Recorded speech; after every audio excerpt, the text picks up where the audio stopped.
বিসমিল্লাহির রহমানির রহিম। দর্শকবৃন্দ, আপনারা না দেখলে আপনারা বুঝতে পারবেন না। আপনারা দেখেন, ছাগলই খুব সুন্দর, সব একই সাইজের ছাগল, প্রত্যেকটা ছাগলই এক সমান। সেই ছাগল এখন ঘাস খেয়ে বেরোতেছে।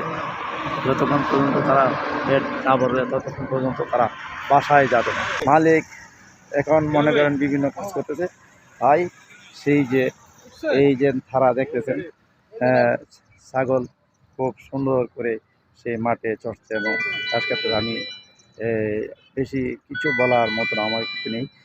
আমি এখন আছি গাজীপুরে বিগ বক্সের কাছাকাছি অবস্থান করছি। সেই জায়গা থেকে আপনারা ভিডিওটা নিচ্ছি। দেখেন ছাগল কীভাবে ঘাস খাচ্ছে। ছাগলটা ধুধালো বোঝা যাচ্ছে।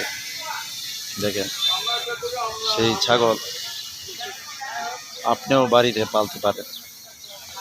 ছাগল পালা এত কষ্ট না, তাই আপনারা এই ছাগল বাসায় যদি এক দুইটা ছাগল পালেন, তাহলেও আপনারা দুধ বা আপনার সংসারে একটু হইলেও আয় হবে।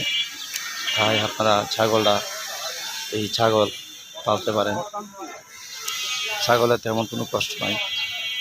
ছাগল পালাও একটা শখ, যারা শখ আছে তারা ইচ্ছে করেই পালে। তাই সবাই পালতে পারে না, কিন্তু ছাগল দেখতেই বুঝতে পারবেন যে ছাগলটা আসলেই সুন্দর। আমি আর কিছু বলতে চাই না।